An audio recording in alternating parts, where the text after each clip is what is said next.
Hello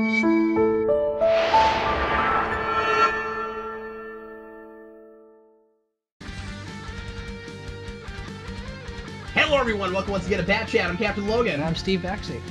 Today Steve and I are going to be watching and discussing one of my very favorite episodes of Batman the Animated Series. It's The Clock King! Yay, The Clock King!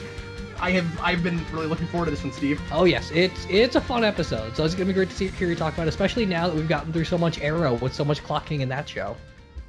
Yeah, we actually got the Clock King that I wanted. Probably not because I requested it, but we got that. It's great, and I think that it is somewhat inspired by this one. We'll have to talk about that, but this had to have been somewhat of an inspiration on that version.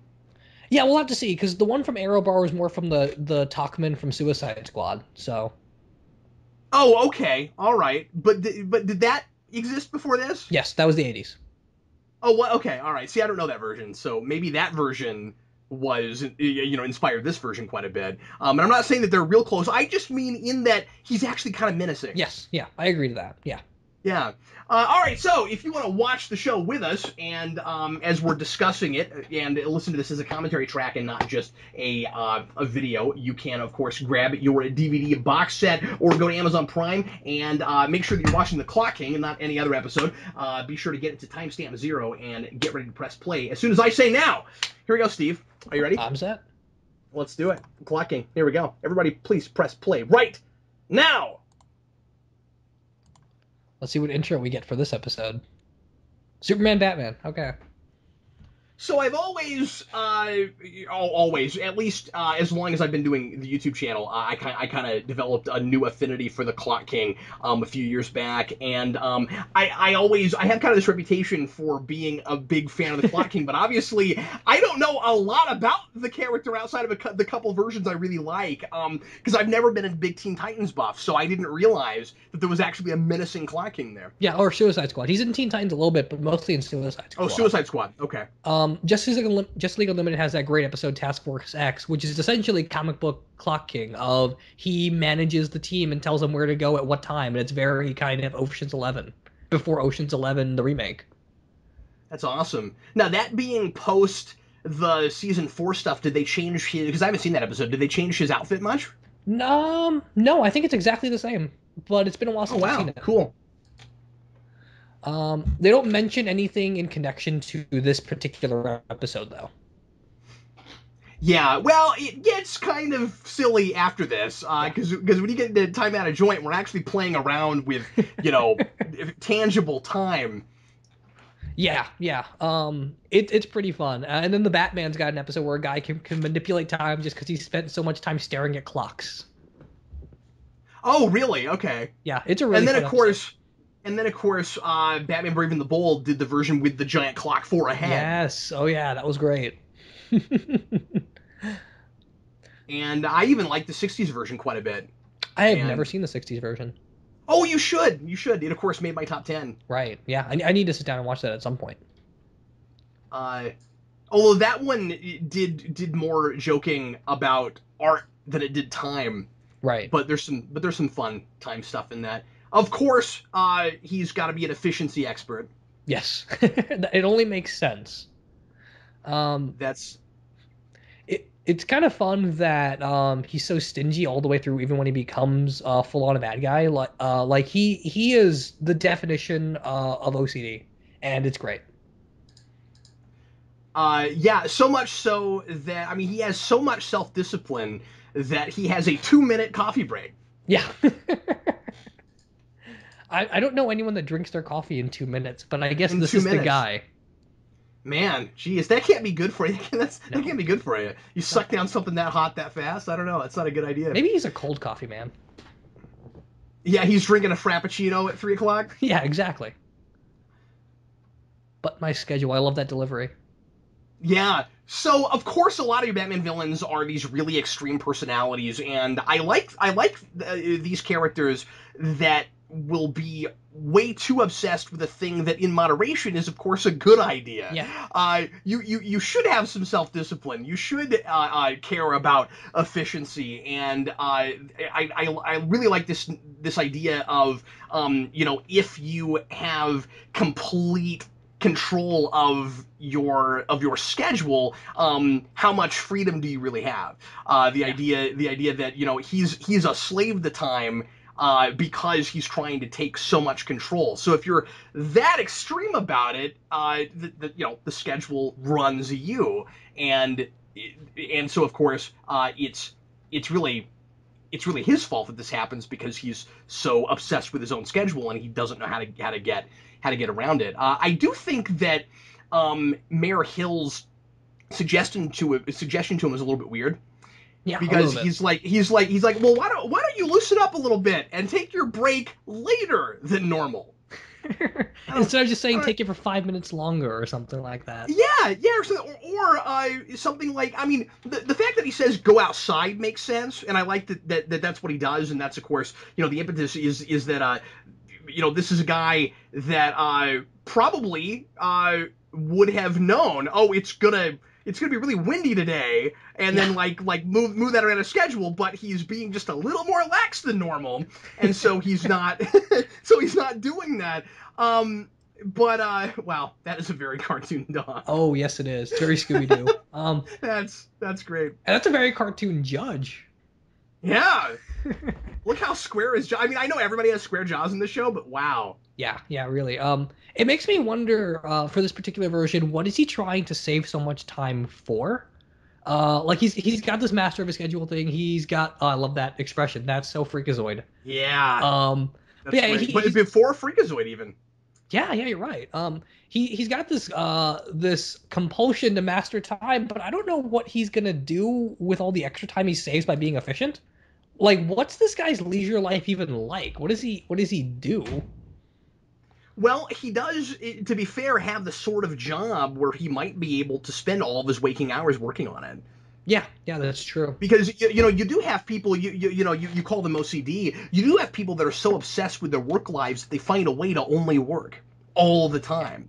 That's all they're ever doing, and he's comforted by that. Like, if he had free time, now I will say that perhaps if he does have any leisure time, it wouldn't really be leisure time. He would have, of course, in his schedule built in research everything.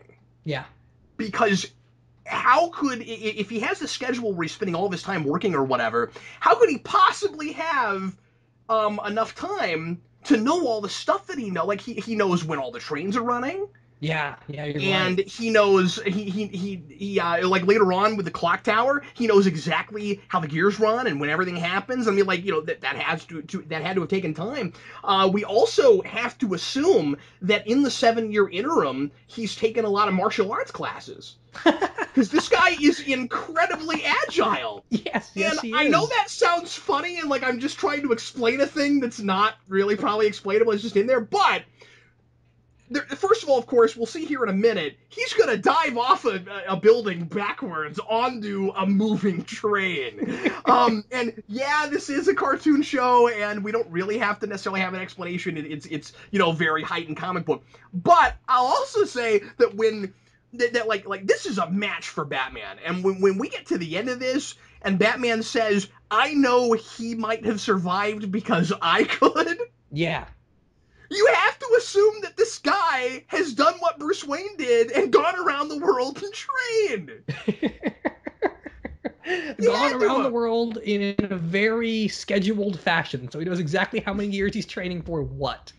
And he probably did it in a shorter time than Batman did because he's so efficient. Yeah, that's why it only took him 7 years as opposed to Batman's entire childhood. Yeah. I also really like that it's Mayor Hill, of all people, that is the impetus for his becoming a supervillain. Because that guy, prior to Clock King, is the poster child for being uptight. Yes, he is. He's also the one that seems to screw up the most as far as extra characters go. Like, every time he's there, he's always to some extent responsible for neglecting someone or ruining someone else's life. Like, he's got that episode, Be a Clown, where the negligence of his son is what causes the whole events to unfold. So yeah, it's kind of funny that inadvertently this guy is just not good with people, apparently. No, not at all. But even he is more relaxed and and a little bit looser, and has some kind of a sense of leisure time than Temple Fugit does. Yes, yes, he does. See, I don't know if Gotham's the type of city, considering how crime-ridden it is, to where the trains actually ever run on time. Yeah, I guess that's just the one that always, because he says it's always 6 minutes late, and I think he said it was late and not, or did he say early? I forget. It's late or early. But he says it's always 6 minutes late or early, and so I guess in that sense it always runs a particular time, and he knows that. But this guy would have a ball with Mussolini. I wouldn't trust it. Yeah, it's kind of strange, but it's fun nonetheless. It's almost a Robot Chicken sketch of what if he miscalculated. Yeah. Then he would totally get hit by that train. But yeah, this guy really has to have a bunch of time to do research because he knows everything there is to know about Batman. Yeah, he does. He does the Bane thing of he actually spends time studying Batman in this show. It's cool. When you think of Clock King, often you think of a really goofy, or at the very least bizarre kind of psychology and obsession, right? Like being obsessed with time doesn't immediately jump at you as being like a really scary, intimidating kind of thing. That's what I like about it. He's the same thing as the Riddler, and I think that's the reason that I like him so much, is that they both are a match for Batman because of their intellectualism, and because when you're fighting Batman, if you're trying to fight Batman with just brute strength, you're probably going to lose no matter how big or strong you are. Yeah, no, that makes sense. But if you're fighting the world's great, oh, by the way, he lives on Brayfogle Street. Oh, that's cool. And that's really cool. That's my favorite Batman artist. Mine too, and I did not notice that before this viewing, and I was like, cool, Brayfogle Street. Of course, I've talked to Norm Brayfogle, and he's a really neat guy, and has always been my favorite Batman artist. Yeah. I don't know if Brayfogle has done anything with Clock King. Not to my knowledge, no. Most of the Brayfogle stuff I've read is mostly just Batman and Robin, and that's like the Tim Drake era. Yeah, but there might be like an issue somewhere. Who knows? Maybe so. Yeah. But yeah, that's really cool because you don't get a lot of those street corner references outside of modern stuff like Arrow and Flash. When you think about I'm gonna go back to the Riddler again. When you think about characters like Riddler and the Clock King, they have a lot in common with Batman because they solve problems with their mind, and the Riddler has, of course, Batman's detective skills, but Batman Batman just comes right up on the screen. Yes. But the Clock King, I think, has something majorly in common with Batman's psychology too. I think Batman also is this rigid with time. Yeah, he would have to be. Batman's got the same sort of disciplinary training that he has to think about efficiency to a degree, especially with the way he manages how long he sleeps and how much training he does per day and all the research he has to do to be the world's great detective. So yeah, he's definitely got more of an extreme personality that's more aligned with Clock King than maybe most people would think. And it's sad that these two never got like an actual serious detective story to battle each other with, because I feel like he's a better mastermind than Riddler is. Because Riddler's great. I think so too. Because Riddler's great, but Riddler is more of just a personal thing. But if you want someone to pull off a major caper, it's this guy. Yeah, he could actually do it. This is the guy you put in the control room. Yeah, exactly. This is a less campy A-team. If you had him in charge of something, that's exactly what Suicide Squad was.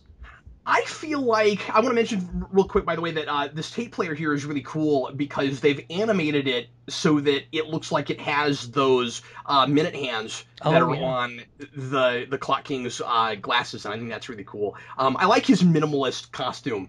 You don't have to go real far with that. I think it's really cool. I also like how he's always standing erect. He's like really rigid. Yes, I also love his glasses. And that reflects his personality, but it also makes him look like an hour or a minute hand. And when we get to later down the line, when he's fighting Batman with his umbrella sword thing, he's got the fencing stance where it's very much like a clock pose. Yeah, that's cool. So I just feel like there are a lot of missed opportunities with Clock King. I mean, like I feel like there's a lot of uncovered ground with him. Yeah. If you hired me to write a Clock King story, I've got 5 or 15 different ideas. You know, the first thing I would do is, well, if we were in the status quo where you could do this, the first thing I would want to do, Steve, is I would want to do a story that was Clock King versus the Oracle. Of Oh course. yes, that And needs to why happen. as far as I know, we haven't done this. Why not? You know, that should be a thing. But like I said, he's always seen so much as kind of just a novel kind of thing, kind of like Calendar Man. But even Calendar Man, I think, has gotten more play in recent years than Clock King has. Yeah, no, you're right. You know, comic book wise. And so I just feel like this is a guy that could be, you know, really scary. He's that background force that you don't even have to see him. You know, he's just doing things behind the scenes because he knows when everything happens. So it's easy for him to control. Yeah, and of course he's got a mechanical mind, and that's kind of fun because of the mechanics of a clock. And I mean, it all fits together. It's really cool. And I like that his motif doesn't have to involve manipulating time itself. I like that it doesn't have to be a time travel thing. Yeah, no, it's just a control thing that leads to so much cool psychology of like what happens to when he goes to hectic situations, what happens when things don't go according to plan or he has the wrong information. Like, does that break him down psychologically? And we've never dealt with stuff like that, at least not what I've read. Yeah, and that's kind of more interesting than the Riddler's, well, I have to compulsively always leave a riddle. Because with him, as long as everything works out fine, I mean, as long as things go according to his plan and he doesn't get off schedule, he's going to be okay. But as soon as something happens with that schedule, he's, as I said, he's a slave to time. Yeah. And so time itself can trip him up. Yeah, So exactly. he's never really in control. It's always time controlling him, but he doesn't really see it that way. I don't really understand why he does what he does here with Mayor Hill. Um, like his whole plot is to kind of turn the city against him, and I guess just to mess up his reputation before he then just goes off and kills him, because he could have just killed him the whole time. Yeah, he could have. But what I don't get is, if you're trying to ruin his reputation, why would you, with your own voice, come out and tell everybody, see, look, this guy is the problem! And then crash 2 trains, and it looks like a very obviously rigged thing. Well, I guess he's not too concerned about people finding out who he is, because he seems like he's more of a public bad guy anyway. Although sunglasses or glasses in general can do a lot for people. Just look at Superman. Um, That's true. so yeah, that's kind of strange. I don't really know what his plan would be beyond just killing Mayor Hill. If this show had more of a powerful continuity, then I could potentially see why, through all the inadvertent stuff that Mayor Hill's responsible for, why he would be so counter to what Clock King wants. Because Mayor Hill is terrible at managing this city. Well, you know, that's a really good point, and it doesn't seem to even be about. He doesn't even seem to even care about that. Yeah. It's really just that one isolated incident. But I think that it's a little more than that, right? That before that, he really kind of hated Hill. Yeah, it seemed more of just like their personalities clashed as opposed to anything deeper than that. But then I guess the incident gave him something deeper, or at least gave the illusion of that. Because he had a factor psychology to begin with. Anyone that is that obsessive with time has some issues they need to work out somewhere along the line. So the marriage kind of pushed him over the edge. Yeah, well, and he obviously doesn't have patience for people who don't, and seems to almost even like reject them as if they're doing something immoral if they're not interested in efficiency. He's got that line at the beginning when he tells Hill, you know, you should know my name. We're on the same train every day at a certain time. Yeah. And I don't think it's even, oh, you see me as small and insignificant. I don't think he really has that kind of complex, right? Yeah. Like I think it's just everyone should be observant and pay attention, and know everything you can know, why would you not want to do that? It's almost like he hates people that aren't trying to control their environment. Yeah, that kind of makes you wonder what an extreme world where the Clock King's in charge of all, what would that look like? And it seems like it'd be very much a just kind of a drone sort of It society. would. Yeah, Um, that's what I was going to say. Everybody would be part of a cogs in a machine. It'd be Metropolis, yeah.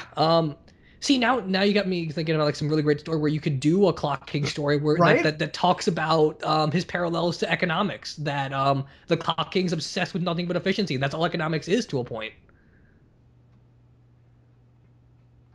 Um, of course, kind of obvious and natural to have the big climax take place inside of a clock tower. But I like that he knows exactly how these gears work, where everything's going to be, almost as if he's come in here and walked it before. But you wonder if it's that, or if it's just that this is so much of a metaphor for how his mind works that he could just walk into a clock and know how it works. I love that. I would hope it's the latter. Although you look at things like he's got clock gadgets, so it makes you wonder just how much prep went into this mission. Like I don't know anyone that's got a clock sword and two clock ended bolos.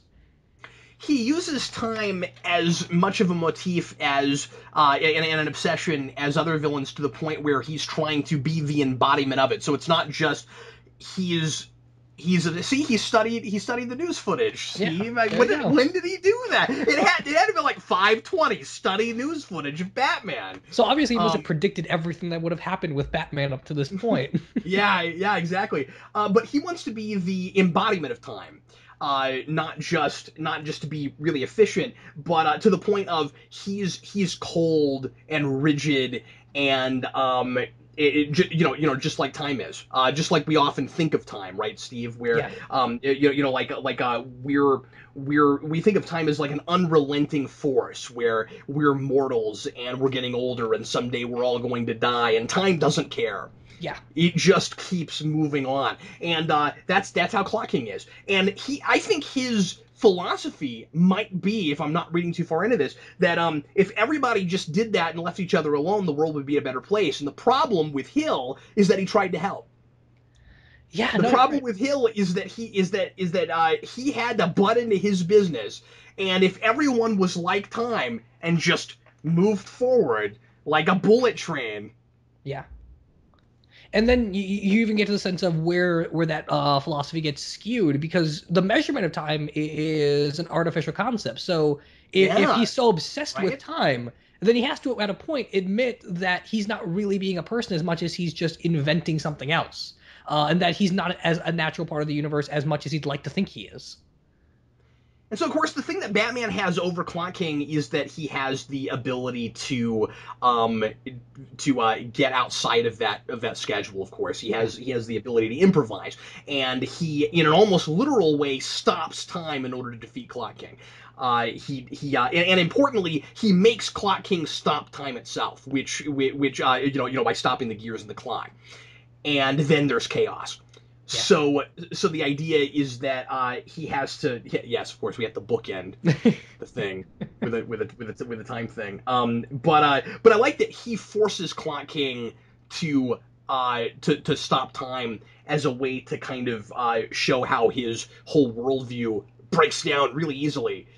Yeah. Because as I said, Batman is pretty rigid. I don't mean in scheduling so much as he's just focused and driven. He doesn't waste time, right? Like he is efficient, really efficient. Sometimes Batman doesn't like other characters he has to work with because they're not efficient enough, right?